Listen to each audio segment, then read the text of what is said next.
Concurso da PMDF, 700 vagas imediatas e cadastro de reserva de 1.400 vagas para um salário inicial de R$6.000. Pois é, uma das melhores PMs do Brasil para se trabalhar, uma das mais bem remuneradas. Nesse vídeo eu vou analisar o edital, trazer dicas de estudo, a gente vai analisar as matérias aqui, bater um papo sobre quais estratégias você deve adotar e como você deve estudar nessa reta final, nesses 4 meses aí até o dia da prova. Olá, meu nome é Diogo Moreira, sou auditor fiscal da Receita Federal e eu estou aqui para te ajudar a sair dessa vida bandida que é estudar para concurso. E essa é uma excelente forma de sair da vida bandida com um salário muito bom. Como eu falei, a gente vai ter 4 meses praticamente até a prova, tempo suficiente para você pegar alguma novidade, mas aparentemente não há novidades. A banca é o Instituto AOCP, a gente encontra algumas provas, vai dar para você treinar questões anteriores, questões de provas anteriores. Isso aí é legal para você praticar, a gente vai falar disso mais ao final do vídeo. Como eu falei, são 700 vagas imediatas, sendo 630 masculinas e 70 femininas. E a formação de cadastro de reserva no dobro do número de vagas imediatas. É vaga pra caramba, ok? O salário inicial, R$ 6.081, é necessário nível superior, tem que ter no máximo 30 anos, não pode ter 31 na data que está escrito no edital, e a gente vai ter uma prova objetiva valendo 80 pontos, e a gente vai ter uma redação, uma dissertação valendo 20 pontos, que dá uma ajuda boa aí. É importante você treinar a redação, a gente vai falar sobre isso também daqui a pouquinho. Bom, vamos lá, vamos começar por uma análise das matérias e da importância de cada uma.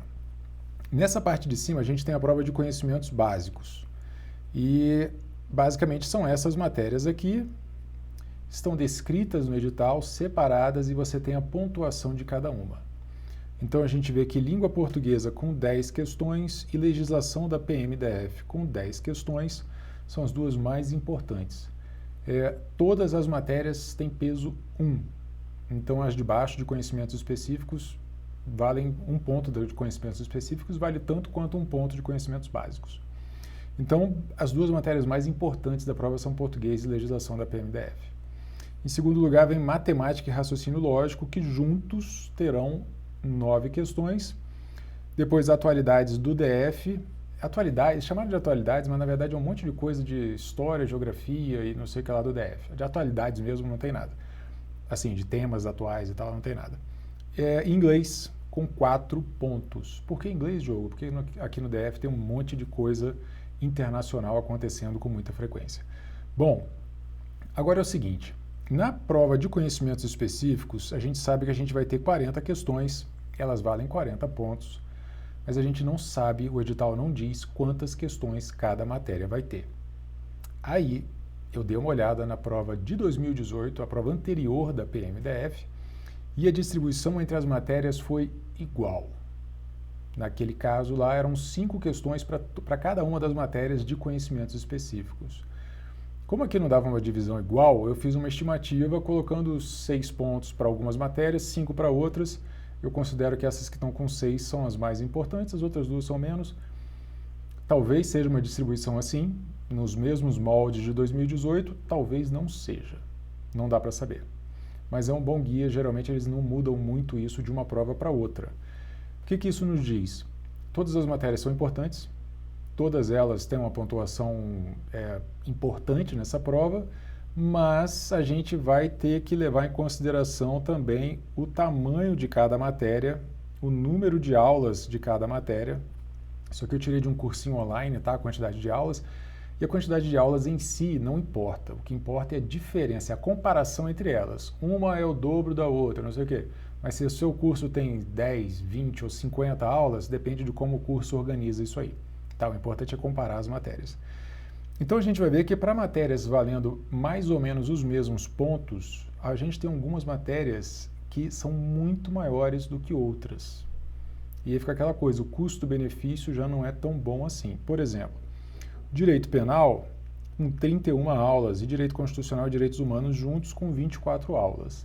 Eles tendem a ter ali 5 ou 6 questões, 5 ou 6 pontos, só que eles são muito maiores do que o resto.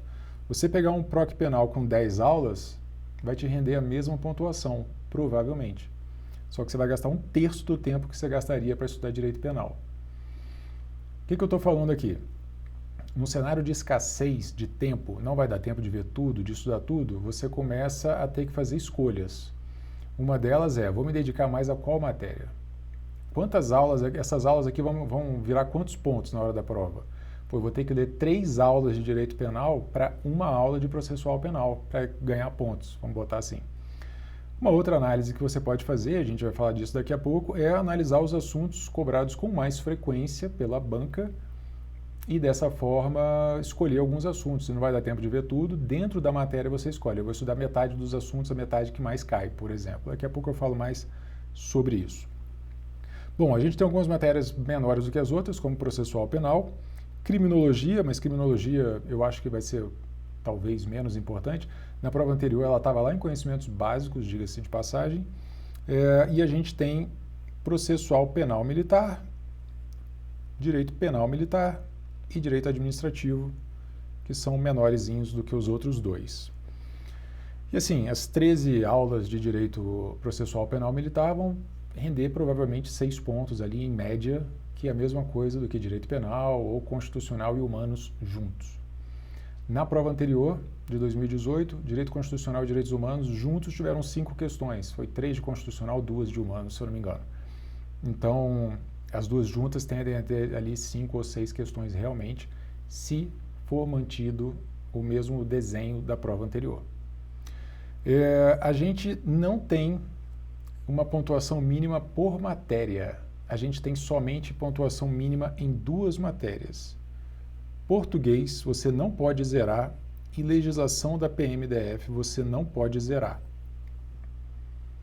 É o único critério mínimo que pode te derrubar aí na hora da prova, ser eliminado. Se você zerar português ou zerar a legislação da PMDF, você está eliminado do concurso. As outras matérias você pode zerar. Então, pô, Diogo, não vai dar tempo de ver tudo, eu quero abandonar uma matéria. Se você abandonar a matéria e ainda assim conseguir ser aprovado e errar tudo daquela matéria, não tem problema, você não vai ser eliminado. Claro que você vai estar brigando ali por menos pontos. Mas assim, você pode zerar inglês, por exemplo. Ou você pode pegar direito penal e falar, eu vou passar a polícia sem estudar direito penal e não vou ler nada disso. E aí faz a prova e zera direito penal. Mesmo assim, você vai estar aprovado no concurso. Vai ser difícil trabalhar depois, mas pelo menos você vai estar aprovado no concurso. Ok? Então, num caso de extrema escassez de tempo, de extrema necessidade, você tem que fazer essas escolhas. E a principal escolha que você pode fazer é com relação à carga horária que você distribui para cada matéria. Matérias maiores têm que ter uma carga horária maior no seu programa de estudo. Você vai estudar todas essas matérias ao mesmo tempo, a não ser que você escolha abandonar alguma delas. Mas o seu ciclo vai ter aí, ó, vamos botar 1, 2, 3, 4, 5, 6, 7, 8, 9, 10, 11, 12, 13, 14 matérias. Você vai fazer um ciclo de estudo com 14 matérias simultaneamente, talvez 13 se você não estudar inglês.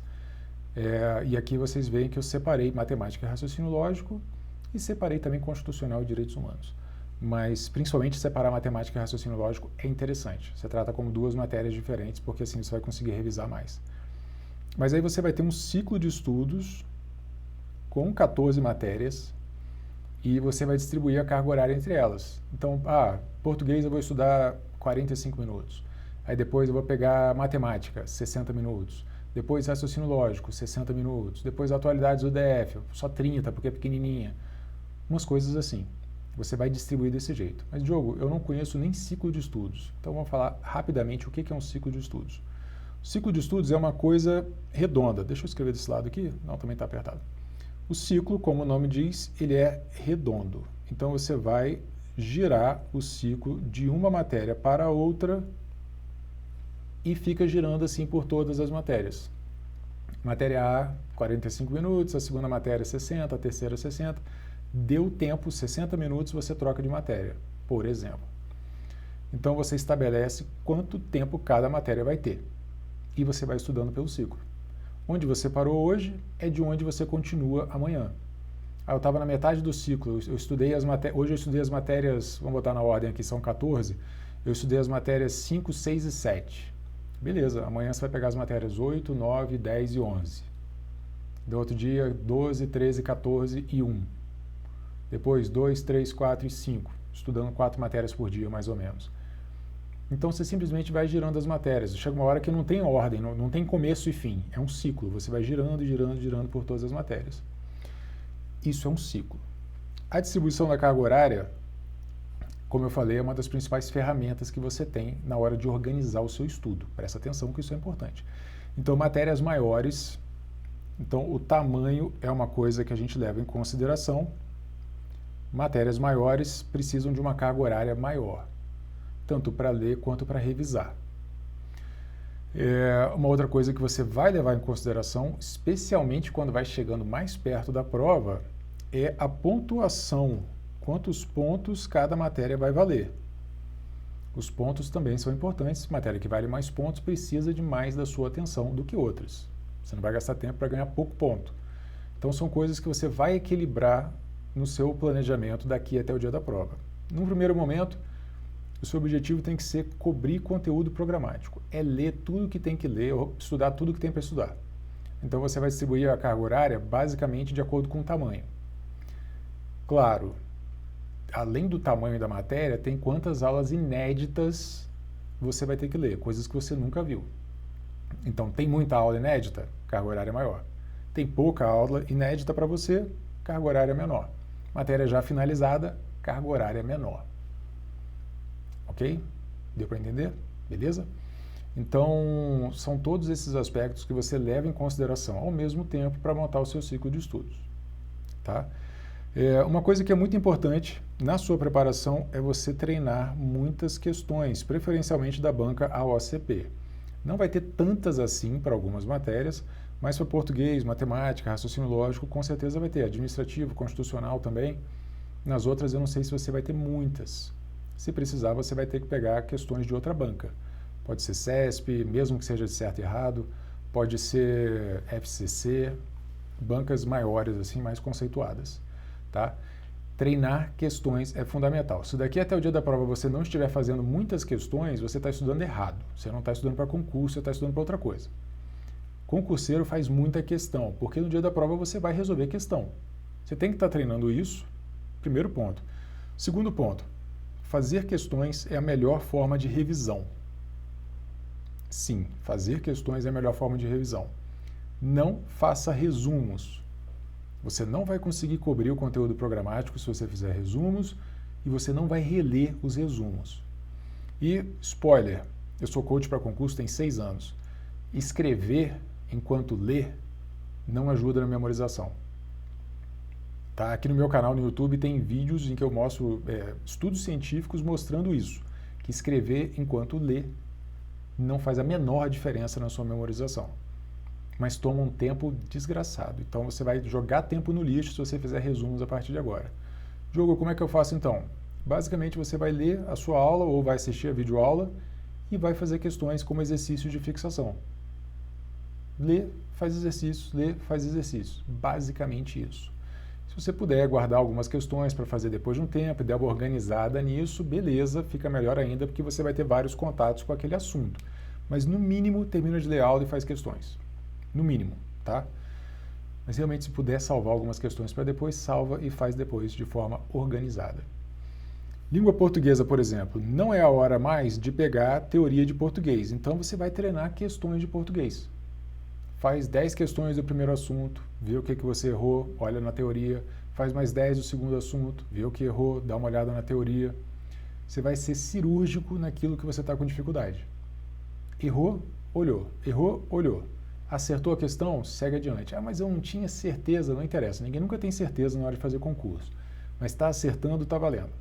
Foca naquilo que você errou porque não tem a menor ideia. Aí você volta na teoria, volta no texto, lê os comentários das questões, que é muito interessante também. E dessa forma você consegue ser mais cirúrgico na hora de fazer a sua revisão, na hora de fazer o seu estudo. Tá? Se você já tiver experiência em alguma dessas matérias, não releia aula nenhuma. Lembra do que eu falei de aulas inéditas. Se você já viu alguma dessas aulas, revisa via questões. Nada de reler aula. tá? O seu tempo é sagrado, o tempo é o principal ativo do concurseiro, beleza?